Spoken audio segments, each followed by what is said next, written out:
बस्तर में 400 हमले हुए हैं, 4 पादरियों की हत्या हुई है और 200 लाशों को निकाल कर बाहर फेंका गया है जिसपे एफआईआर नहीं हुआ है। ये हमारी नाराजगी है। 75 साल से हम ए टीम थे, तब तो आपने हमारी हत्याएं नहीं रोकी, तब तो हमारे ऊपर जो लाश 200 लाश खोद के बाहर फेंकी तब तो रोकी नहीं। ये ड्रामा चलता है, एक पर्दे पे अच्छे हैं 2 खिलाड़ी खेल रहे हैं, पर हकीकत तो हम जानते हैं और अब सारी जनता जानती है।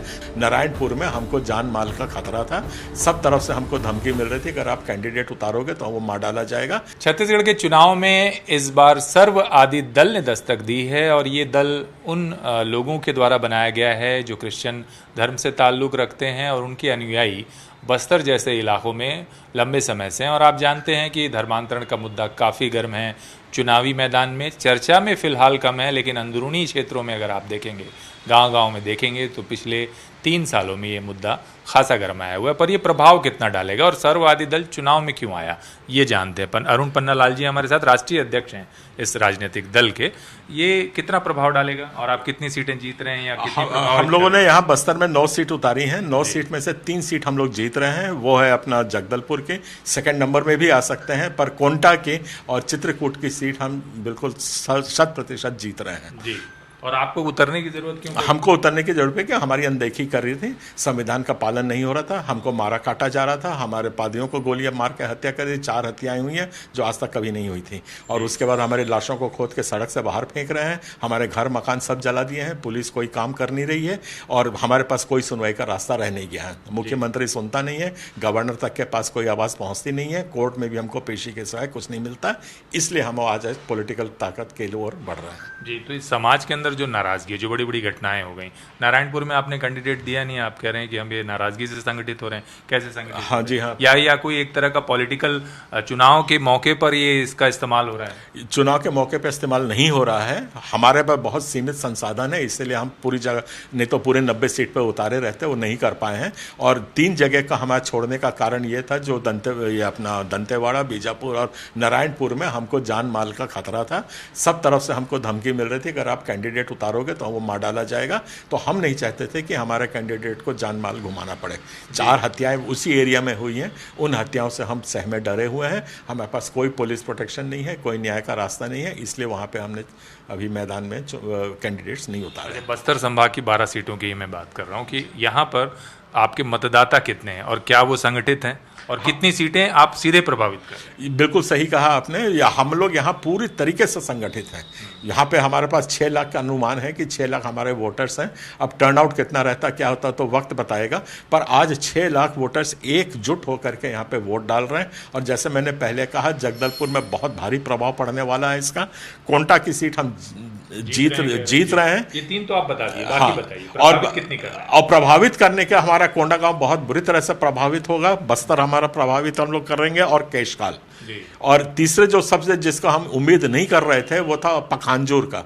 पखांजूर में बंगाली समाज भी हमारे साथ आ रहा है जी। ठीक है, हम ऑर्गेनाइज नहीं हो पाए और उन सबको इतने शॉर्ट समय पे नहीं लाए, पर आज वो बंगाली समाज में भी आक्रोश है जो आज हमारी तरफ खिंचा रहा है। तो मेरी 2-3 वहाँ पे मीटिंग हुई है और उसमें हमको सफलता मिलेगी आपसी भेदभाव कम करके समरसता बनाने की, समाजों में शांति प्रेम बनाने की। और ये जो बात है कि मतलब धर्मांतरण को लेकर कांग्रेस भाजपा एक दूसरे पर आरोप लगाते हैं कि आपके समय में चर्चें ज़्यादा बनी हैं, वो कहते हैं कि नहीं आपके समय में चर्चें ज़्यादा बनी हैं।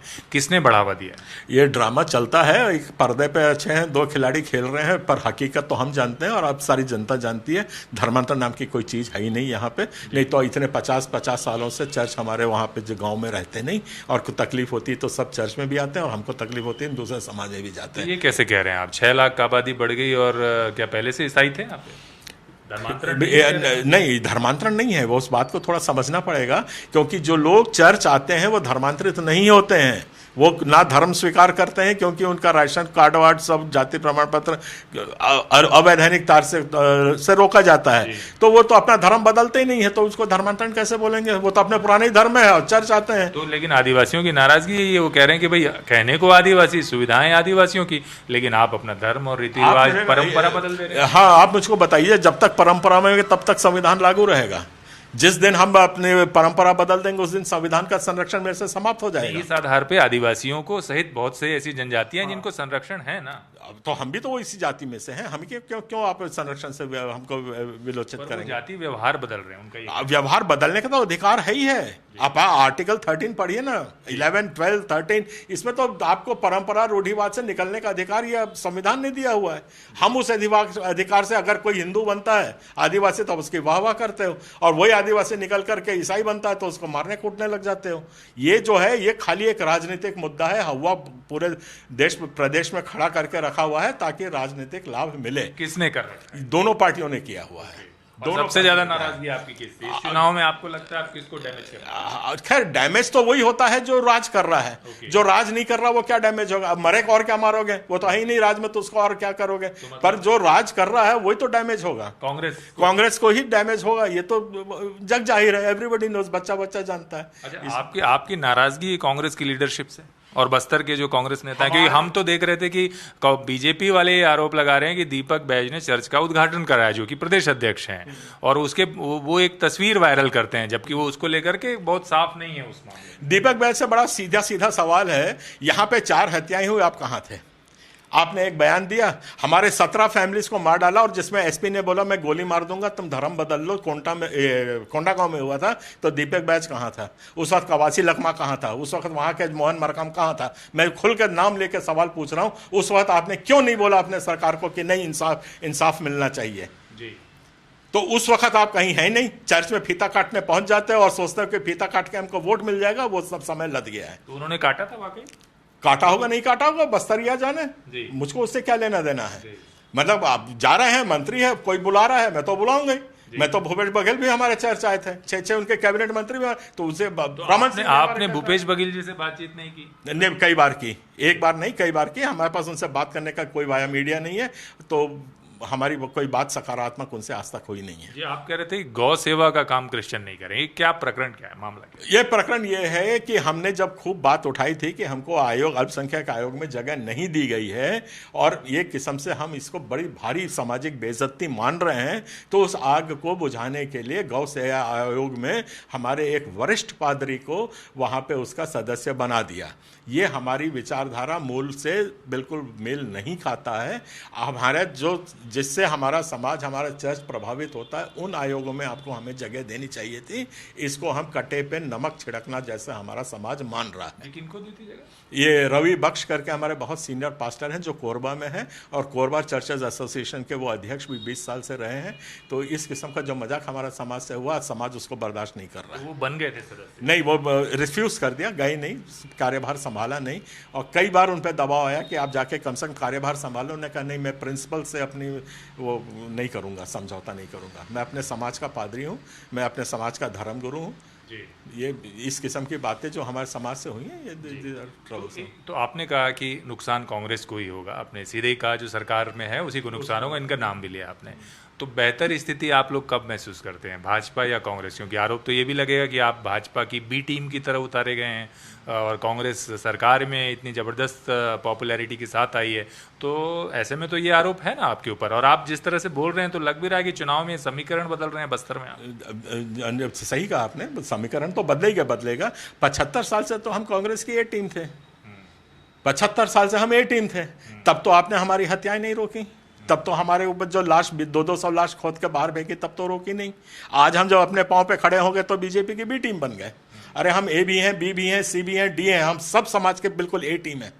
हम किसी पॉलिटिक्स पार्टी, ये लोग आप जान लें कि हमारा समाज अब खड़ा हो गया है, संगठित हो गया है। चाहे भाजपा आए, चाहे कांग्रेस आए, इनको खड़े होकर हमको मान सम्मान देना पड़ेगा, हमारी जरूरतों को इनको समझना पड़ेगा। जी, तो भाजपा और कांग्रेस ये दोनों का शासनकाल आप लोगों ने देखा, दोनों अभी इतना एग्रेशन की क्या वजह? इसका मतलब आप कांग्रेस से नाराजगी हुई? आपकी बात से? हाँ, मेरी बात से ही मैं और फैक्ट्स फिगर्स पे बात करता हूँ, मैं हवा में बात नहीं करता हूँ। ये 15 साल भाजपा ने शासन किया हम पे, 15 साल में जो कुछ भी हुआ, सिर्फ 18 हमले हम पे हुए थे। 15 साल में 18 हमले, और 18 हमले में एफआईआर हुई। एफआईआर में काम नहीं हुआ, वो एक अलग बात है। और जो धर्मांतरण के मुद्दे जो भी उनके चलते रहे, वो बयानबाजी तक सीमित रहे, हाथापाई करके गोली मारने के नहीं हुए। कांग्रेस के ये जो शासनकाल अभी जो हमने देखा 5 साल का, इसमें 400 हमले हुए हमको 5 साल में। पूरे छत्तीसगढ़ की? नहीं, मैं बस्तर की बात कर रहा हूँ। बस्तर में 400 हमले हुए हैं, 4 पादरियों की हत्या हुई है और 200 लाशों को निकाल कर बाहर फेंका गया है जिसपे एफआईआर नहीं हुआ है। ये हमारी नाराजगी है जी।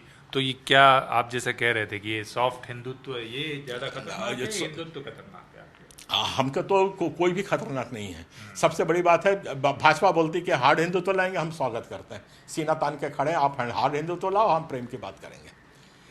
हमें शिकायत कांग्रेस से इस बात की है, आप प्रेम की बात करते हो और पीछे से आप सॉफ्ट हिंदुत्व लेके आते हो। हमारे माननीय मुख्यमंत्री मंत्री जी कई बार ये बयान दे चुके हैं कि मैं सॉफ्ट हिंदुत्व में जा रहा हूं, और उन्हें जो रामगमन पथ वगैरह बनाना और ये सब मंदिर बनाना, हमें कोई आपत्ति नहीं, आप बनाइए, पर उसको पॉलिटिक्स से मत जोड़िए। हमारी ये आपत्ति है। आप हमारा चर्च बनाइए मत बनाइए, मस्जिद बनाइए मत बनाइए, गुरुद्वारा बनाइए, इसको राजनीति से मत जोड़िए। कैसे जोड़ रहे हैं? अब वो एक अलग मुद्दा है, बहुत लंबा मुद्दा है। और ये तो और उन्हें खुद डिक्लेयर किया है कि हम तो अभी जो एआईसीसी की मीटिंग यहाँ फरवरी में जो हुई थी, उसमें तो रेजोल्यूशन शशि थरूर जो रेजोल्यूशन था उस पर बहस नहीं थी। शशि थरूर ने रेस किया था ये क्वेश्चन, 84 नंबर का रेजोल्यूशन है, बहुत बारीकी से हम देखते हैं। उनने बोला क्या ये अब सेक्युलरिज्म पे बिलीव करती है कांग्रेस पार्टी या फिर सॉफ्ट हिंदुत्व पे, ये उनका क्वेश्चन है, मेरा क्वेश्चन नहीं है। पार्टी अपने अंदर देखे और अपने अंदर जवाब दे उनका। This is not my question, ये मैं थोड़ी क्वेश्चन पूछ रहा हूँ सॉफ्ट हिंदुत्व है कि नहीं, ये पार्टी खुद अंदर पूछ रही है अपना सवाल। जी, आप एक संगठन चलाते थे छत्तीसगढ़ क्रिश्चियन फोरम, और उसके बाद आप राजनीतिक दल आपने बना लिया।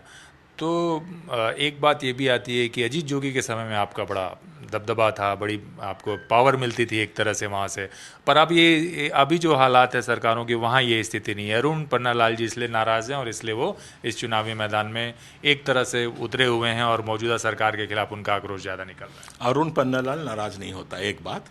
और अरुण पन्नालाल के पास ना कोई ऐसा एजेंडा है, ना पद पदवी प्रतिष्ठा पाने का और या पैसा पाने का मेरे पास कहीं कहीं नहीं है। मैं वैसे चाहता तो अजीत जोगी के समय पे मंत्री भी बन सकता था, ये बात सही है। और अजीत जोगी के पास जो क्षमता थी, जो टैलेंट को पहचानने की, कार्य क्षमता करने की, वो पहचान लिए थे और उनने मुझको मौका दिया था। जो मैंने पहला ट्राइबल इंडस्ट्रियल स्टेट 3 साल में बना करके दिया था, वहाँ 56 उद्योग लगे थे ट्राइबल एरियाज़ में, वो मेरी क्षमता पहचान करके उनने दिया था। दुख की बात है कि आज हमारी क्षमता इस काम करने की, मेरे जैसे यहाँ पे दर्जनों हैं, मैं एक अकेला कोई यहाँ पे वो नहीं हूँ बहुत भारी कुछ, मगर हमारे समाज में ऐसे ऐसे कई चेहरे हैं। तो मौजूदा सरकार ने आपको उतना महत्व नहीं दिया पिछले समय में? पिछले समय सरकार ने मेरी बात क्यों कर रहे हैं आप? हमारे समाज में किसको? क्योंकि आप ही दल बना करके सामने है ना, आप छत्तीसगढ़ क्रिश्चियन फोरम के अध्यक्ष भी रहे हैं, तो आपकी तो पहुंच रही होगी ना। तो भाई आप तो प्रतिनिधि होंगे ही, भले इस इलाके में भी कोई बहुत योग्य रहा होगा, तो भाई वो चैनलाइज तो आपके जरिए हो रहा होगा। नहीं, मेरे जरिए क्यों होगा? ये तो एक कॉमन कंसेंसस बन करके हम मतलब जिनकी बात आप कर रहे हैं कि लोग हैं ऐसा। हाँ, लोग हैं और उनकी बात व्यक्तिगत करने की यहाँ पे अभी औचित्य नहीं है, पर उस रेस में मैं नहीं था और ना रहूंगा कभी भी। वो नाराजगी की वजह नहीं कह रहे? मैं वो नाराजगी की वजह नहीं है। मेरी नाराजगी सिर्फ सीधी सीधी एक बात है कि जो आप खूनी हमले से आज आपने छत्तीसगढ़ की धरती को, हमारे समाज के खून से रंग दिया है, वो हमको बर्दाश्त नहीं हो रहा है। जी चलिए, आप बहुत खुल करके आपने बातें रखी हैं अपनी। एक बात और पूछता हूँ आपसे कि भूपेश बघेल या रमन सिंह, कौन बेहतर? हमको तो अभी व्यक्तिगत मैं नहीं कह सकता, पर मैं इतना जानता हूं कि अगर बीजेपी पार्टी भी आए तो आज हमको सम्मान मिलेगा, और अब कांग्रेस पार्टी भी आए तो उसको सम्मान देना पड़ेगा। ये मेरी उपलब्धि है। तो ये अरुण पन्नालाल जी हैं, सर्व आदि दल चुनावी मैदान में इन्होंने दस्तक दी है और इनका कहना है कि 6 लाख सिर्फ बस्तर की 12 विधानसभा में इनके वोटर हैं, जो कि बड़ी तादाद है, क्योंकि 20 लाख से अधिक के मतदाता हैं, तो ये बड़ी तादाद है। धर्मांतरण मुद्दा है और कैसे ये काम कर रहा है अंदरूनी क्षेत्रों में, इस बातचीत के जरिए मैंने आप तक ये बात पहुंचाने की कोशिश की। आप अपने अपने हिस्से का गणित, चुनावी समीकरण इसमें समझिएगा। नमस्कार, मैं नरेश मिश्र हूँ, मेरे साथ कैमरामैन सोमेश।